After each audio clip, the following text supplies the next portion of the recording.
ہماری غزل ہماری تہذیب کی آبرو ہے، ہماری صدیوں کی تاریخ اور تہذیب کا حسن اور اس کی خوشبو ہماری غزل میں ڈھلی ہے، اور یہی وجہ ہے کہ غزل کا ایک شعر افسانے کا اختصار ہوتا ہے اور مکمل غزل ناول کا خلاصہ ہوا کرتی ہے۔ مکمل غزل سن لیجئے تو زندگی کے سارے چہرے کی تصویریں آپ کے سامنے آ جائیں گی۔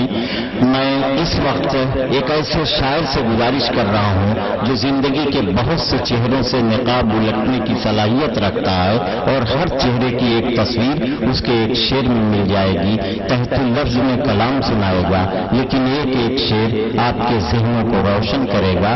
میری مراد جناب خالد ہاشمی سے ہے، جو لکھیم پور کھیری سے تشریف لائے ہیں، غزل کے بہت ہی خوبصورت لہجے کے شاعر جناب خالد ہاشمی۔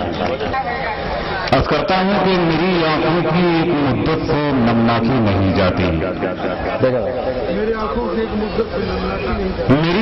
کی ایک مدت سے نمناکی نہیں جاتی، مگر اب بھی میرے لہجے سے بے باکی نہیں جاتی۔ بہت اچھے، بہت اچھے، کیا کہنے وہ۔ میری آنکھوں کی ایک مدت سے نمناکی نہیں جاتی، مگر اب بھی میرے لہجے سے بے باکی نہیں جاتی، اور کسی مکار کے آنسو گرے تھے میرے دامن پر، بہت ہوتا ہوں لیکن اس کی ناپاکی نہیں جاتی۔ بہت اچھے، بہت اچھے بھائی، واہ واہ واہ واہ واہ، کیا کہنے۔ کسی مکار کے آنسو گرے تھے میرے دامن پر، بہت ہوتا ہوں لیکن اس کی ناپاکی نہیں جاتی۔ بہت شکریہ صاحب، دیکھیے اندازہ ہوگا کہ آپ زندہ باد، کیا کہنے، واہ واہ واہ واہ واہ، شاعری ہو رہی بھائی، واہ واہ واہ۔ جی بھائی، بہت صاحب محسن ڈاکٹر راحت انگوری صاحب کی دعائیں صاحب مجھے مل گئی، میری خوش نصیبی ہے۔ کسی مکار کے آنسو گرے تھے میرے دامن پر، کیا کہنے، بہت ہوتا ہوں لیکن اس کی ناپاکی نہیں جاتی۔ مرادا کرام صاحب، یہاں سے جہاں جہاں سے شعر یاد آ رہے ہیں میں پیش کرتا ہوں۔ ایک مرلہ یوں کہا ہے کہ جیسے منزل کوئی راہوں سے ڈھکی رہتی ہے، کیا کہنے، جیسے منزل کوئی راہوں سے ڈھکی رہتی ہے، میری نیکی بھی گناہوں سے ڈھکی رہتی ہے۔ واہ واہ واہ واہ واہ واہ واہ، منزل کوئی راہوں سے ڈھکی رہتی ہے، میری نیکی بھی گناہوں سے ڈھکی رہتی ہے۔ اور شعر پیش کرتا ہوں، ملاحظہ کریں حضرات، کہ وہ ہر ایک شے میں نمایاں بھی ہے پوشیدہ بھی، وہ ہر ایک شے میں نمایاں بھی ہے پوشیدہ بھی، وہ تجلی جو نگاہوں سے ڈھکی رہتی ہے۔ بہت اچھے، وہ ہر ایک شے میں نمایاں بھی ہے پوشیدہ بھی، وہ تجلی جو نگاہوں سے ڈھکی رہتی ہے۔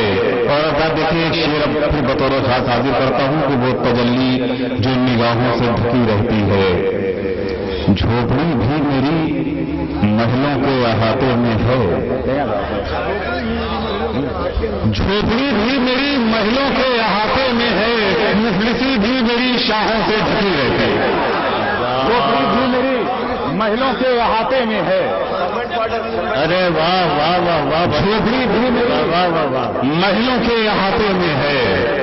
جی جی، جھوپڑی بھی میری محلوں کے احاطے میں ہے، مفلسی بھی میری شاہوں سے ڈھکی رہتی ہے، اور کس کو معلوم کہ ہم کتنے شکستہ سر ہیں، کس کو معلوم کہ ہم کتنے شکستہ سر ہیں، اپنی حالت بھی گناہوں سے ڈھکی رہتی ہے۔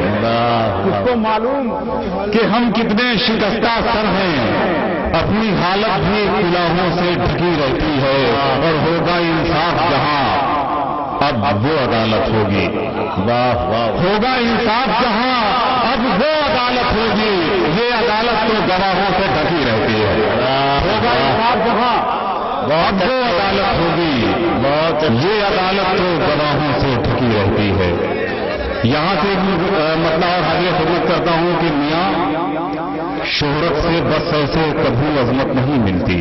بہت اچھے، بہت میاں شہرت سے بس ایسے کبھی عظمت نہیں ملتی کہ جیسے طوائف سے بھلی عورت نہیں ملتی۔ میاں شہرت سے بس ایسے کبھی عظمت نہیں ملتی کہ جیسے طوائف سے بھلی عورت نہیں ملتی۔ اور دیکھیے ابھی محترم انور جلال صاحب نے بھی اپنی تقریر میں ذکر کیا تھا کہ ہماری قربانیوں کو کہاں کہاں کس انداز سے نظر انداز کیا جاتا رہا ہے۔ شعر ملاحظہ فرمائے کہ جیسے طبائف سے بھلی عورت نہیں ملتی، یہ تم ہو کہ مکاری کے آنسو بیچ لیتے ہو۔ ارے واہ واہ واہ واہ واہ واہ واہ، یہ تم ہو کہ مکاری کے آنسو بیچ لیتے ہو، اور ایک ہم ہیں کہ ہم کو خون کی قیمت نہیں ملتی۔ ایک تم ہو کہ مکاری کے آنسو بیچ لیتے ہو، بہت اچھے بھائی، اور ایک ہم ہیں کہ ہم کو خون کی قیمت نہیں ملتی، اور ایک ہم ہیں کہ ہم کو خون کی قیمت نہیں ملتی۔ اور صاحب شعر ملاحظہ فرمائے، ایک مقدس رشتے کے نام میرا یہ شعر کہ یہ جنت ماں کے قدموں کی ہر ایک جنت کی ضامن ہے۔ کیا کہیں؟ یہ جنت ماں کے قدموں کی ہر ایک جنت کی ضامن ہے، اگر ٹھکرا دیجیے جنت کوئی جنت نہیں ملتی۔ بہت اچھے، بہت اچھے، ہر ایک جنت کی ضامن ہے، اگر ٹھکرا دو یہ جنت کوئی جنت نہیں ملتی۔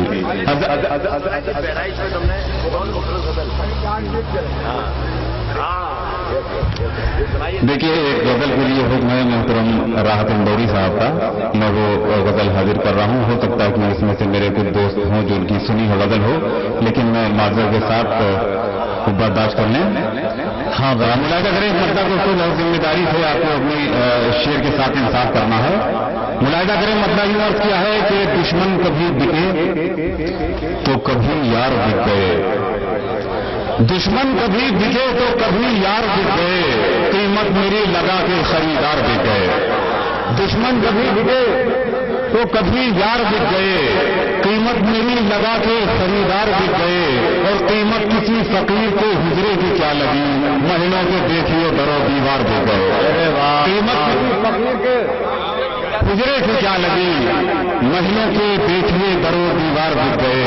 اور دیکھیے افراد اتنے معتبر سامعین کے مجمع میں اگر ایک شعر پڑھا جا رہا ہے تو یہ احساس ہو تمام لوگوں کو بھی یہاں ایک شعر پڑھا گیا ہے، ایک چھوٹے سے شاعر کا ایک چھوٹا سا شعر کہ مہینوں کے دیکھیے درو دیوار بک گئے، اور جب تک میں بے گناہی کا لاتا کوئی ثبوت، واہ واہ واہ واہ، جب تک میں بے گناہی کا لاتا کوئی ثبوت، تب تک تمام شہر میں اخبار بک گئے۔ ارے واہ واہ واہ واہ واہ واہ بھائی، واہ واہ واہ واہ، جب تک میں بے گناہی کا لاتا کوئی ثبوت، بھائی جب واہ، تک میں بے گناہی کا لاتا کوئی ثبوت، تب تک تمام شہر میں اخبار بک گئے، تب تک تمام شہر میں اخبار بک گئے۔ اور صاحب شعر اس میں یہ ہے کہ سودا دلوں کا شغل تھا اس چشمے ناز کا، بہت اچھے، سودا دلوں کا شغل تھا اس چشمے ناز کا، ہم ایسے سادہ لوگوں کے ہر بار بک گئے۔ ارے سودا واہ، دلوں کا شغل تھا اس چشمے ناز کا، ہم ایسے سادہ لوگ کہ ہر بار بک گئے، اور وہ بھی ہمیں خرید کے پچھتائے جا رہا۔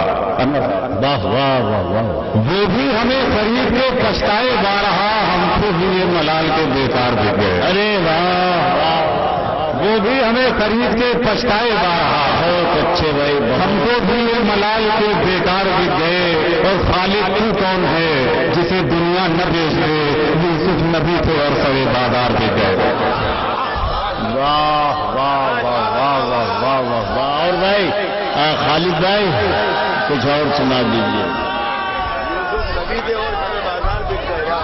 واہ، آداب دور شعر میں حاضر ہوں آپ کی خدمت۔ کیا کہنے، خالد تو کون ہے جسے دنیا نہ بیچ دے، یوسف نبی تھے اور سوے بازار بک گئے، دشمن کبھی بکے تو کبھی یار بک گئے، قیمت میری لگا کے خریدار بک گئے۔ آزاد بہت اچھی شاعری سنی جا رہی ہے، تو میں بھی کوشش کر رہا ہوں کہ وہ شاعری سناؤں جو عموماً مشاعروں میں پڑھنے کی نہیں ہوتی ہے، لیکن میرے بہت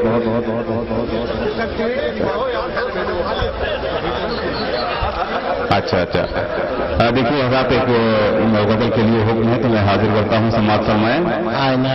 ایک مطلب یہ ہے صاحب کہ اپنی زلفوں کے اسیروں سے دبی رہتی ہے، اپنی زلفوں کے اسیروں سے دبی رہتی ہے، یہ حکومت تو وزیروں سے دبی رہتی ہے، اپنی زلفوں کے اسیروں سے دبی رہتی ہے، یہ حکومت تو وزیروں سے دبی رہتی ہے۔ اور آپ کہتے ہیں کہ سچائی نڈر ہے، لیکن ہم نے دیکھا ہے امیروں سے دبی رہتی ہے۔ آپ کہتے ہیں کہ سچائی نگر ہے لیکن ہم نے دیکھا ہے امیروں سے دبی رہتی ہے. ایک مرتبہ یہاں پہ یوں حاضر خدمت میں سبات فرمائے کہ غم کی آندھی ہے کہ چلتی ہی چلی جاتی ہے. غم کی آندھی ہے کہ چلتی ہی چلی جاتی ہے. شمع ہستی ہے کہ جلتی ہی چلی جاتی ہے. شمع ہستی ہے کہ جلتی ہی چلی جاتی ہے. اور احتیاط آپ برت لیجیے چاہے جتنی عمر کی برف پگھلتی ہی چلی جاتی ہے. برت لیجیے چاہے جتنی عمر کی برف پگھلتی ہی چلی جاتی ہے. اور دوستو شعر ملاحظہ کریں کہ کس کے بس میں ہے کہ سانسوں کو وہ کم خرچ کرے. بہت اچھے کہ سانسوں کو وہ کم خرچ کرے. کس کے بس میں ہے کہ سانسوں کو وہ کم خرچ کرے. ایک مٹھی سے پھسلتی ہی چلی جاتی ہے. کس کے بس میں ہے کہ سانسوں کو وہ کم خرچ کرے.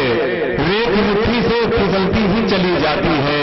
اور اس کا بچپن کے جوانی کے بڑھاپا دیکھیں. کیا کہنے اس کا بچپن کے جوانی کے بڑھاپا دیکھیں. زندگی بھیس بدلتی ہی چلی جاتی ہے. کہ جوانی کے بڑھاپا دیکھیں. بہت زندگی بھیس بدلتی ہی چلی جاتی ہے. اس کا بچپن کے جوانی کے بڑھاپا دیکھیں. زندگی بھیس بدلتی ہی چلی جاتی ہے. اور دوستو شعر دیکھیے کہ کوئی بھی کر نہ سکا ہضم زمین کو اب تک. بہت اچھے بات. کوئی بھی کر نہ سکا ہضم زمین کو اب تک. اور زمین سب کو نگلتی ہی چلی جاتی ہے. واہ واہ واہ واہ واہ واہ واہ واہ. کوئی بھی کر نہ سکا ہضم زمین کو اب تک. اور زمین سب کو نگلتی ہی چلی جاتی ہے. اور صاحب یہاں دو شعر غزل کی ملاحظہ فرمائے کہ اور زمین سب کو نگلتی ہی چلی جاتی ہے. کوئی موسم ہو عجب ہے تیری یادوں کا شجر. واہ واہ واہ. کوئی موسم ہو عجب ہے تیری یادوں کا شجر. اس کی ہر شاخ کو پھلتی ہی چلی جاتی ہے. کوئی موسم ہو عجب ہے تیری یادوں کا شجر. اس کی ہر شاخ کو پھلتی ہی چلی جاتی ہے.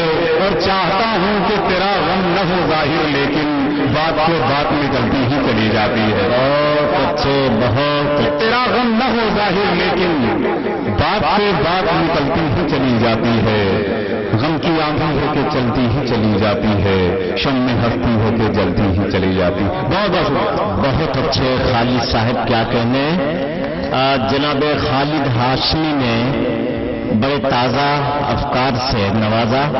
ان کا ایک ایک شعر قابل غور تھا اور یقین ہو رہا تھا کہ شاعری دراصل بے خبری سے باخبری کے راستوں کی طرف سفر کرنے کا نام ہے. بڑا شعور تھا ان کے کلام میں. مفلسی کی انانیت اور قلندری کے وقار کا تحفظ ان کے ایک ایک شعر میں ہو رہا تھا. اور ان کے لہجے کی اپنی ایک خاص جو ادا تھی وہ آپ کے ذہنوں میں روشنی پیدا کر رہی تھی. ہم خالد صاحب کے شکر گزار ہیں کہ بڑے قیمتی اشعار سے جبل پور کے